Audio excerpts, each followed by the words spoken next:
నమస్తే. వైసీపీలో అభ్యర్థుల మార్పు తీవ్ర చర్చనీయాంశమైంది. ఇటీవల 11 మందితో ఒక జాబితాను వైసీపీ కేంద్ర కార్యాలయం విడుదల చేసింది.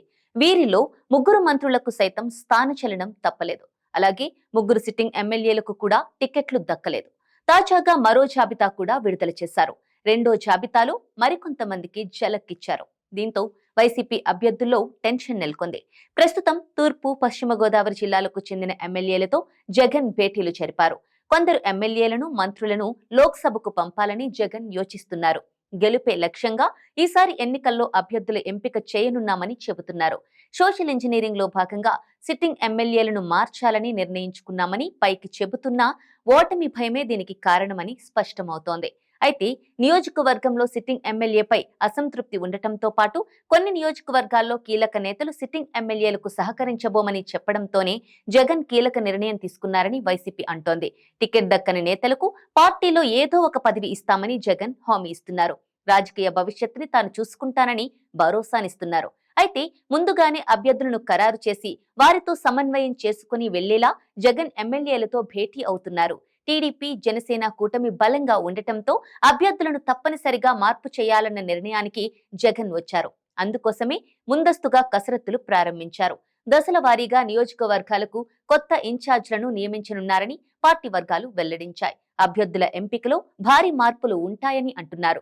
ప్రజల్లో అభ్యర్థులకు ఉన్న అనుకూల, ప్రతికూల అంశాలు, పార్టీ స్థానిక నేతలతో ఉన్న సంబంధాలు, అవినీతి ఆరోపణలు, ప్రత్యర్థిని ఢీకొట్టగల సామర్థ్యం, ఇలాంటి అన్ని అంశాలలో సర్వేలు చేయించి దాని ఆధారంగా సీట్లు కేటాయిస్తున్నట్టు తెలుస్తోంది. ఇందులో భాగంగా ఉమ్మడి ఉభయ గోదావరి జిల్లాలకు చెందిన కొందరు ఎమ్మెల్యేలకు తాజాగా చెక్ పెట్టారు.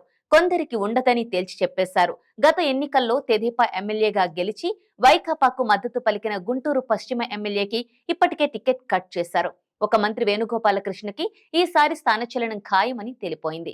ఎంపీ మార్గాని భరత్ ను అసెంబ్లీ నియోజకవర్గానికి వెళ్లాలని సూచించినట్టు సమాచారం. ఇక తాజాగా మరో ముగ్గురు ఎమ్మెల్యేలకు టికెట్ లేనట్లేనని స్పష్టం చేశారని తెలుస్తోంది.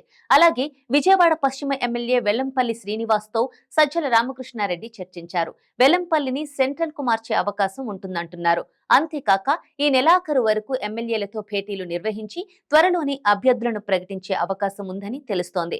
జగన్ అధికారంలోకి వచ్చినప్పటి నుంచి సర్వేలు చేయిస్తూనే ఉన్నారు. వాటి ఆధారంగానే ఎన్నికల్లో టికెట్లు ఇచ్చేది లేనిది నిర్ణయం తీసుకున్నారు.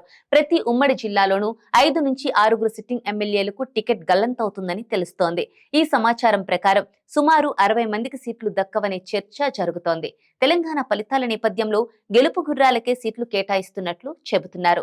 సిట్టింగ్ ఎమ్మెల్యేల వల్ల తెలంగాణలో అధికార పార్టీకి జరిగిన నష్టం కళ్ల ముందు కనిపిస్తుండటంతో జగన్ సిట్టింగ్లను మార్చాలని ఫిక్స్ అయిపోయారని తెలుస్తోంది. దీనిలో భాగంగానే జగన్ ఇప్పటి టికెట్ రాని వారి వల్ల పార్టీకి నష్టం రాకుండా ఉండేలా తన దగ్గరకు పిలిపించుకొని మానసికంగా సిద్ధం చేస్తున్నారు. మొత్తంగా జగన్ తీసుకుంటున్న నిర్ణయాలతో ఎవరి సీటుకు ఎసురు వస్తుందో అని సిట్టింగ్ ఎమ్మెల్యేలలో కలవరం మొదలైపోయింది.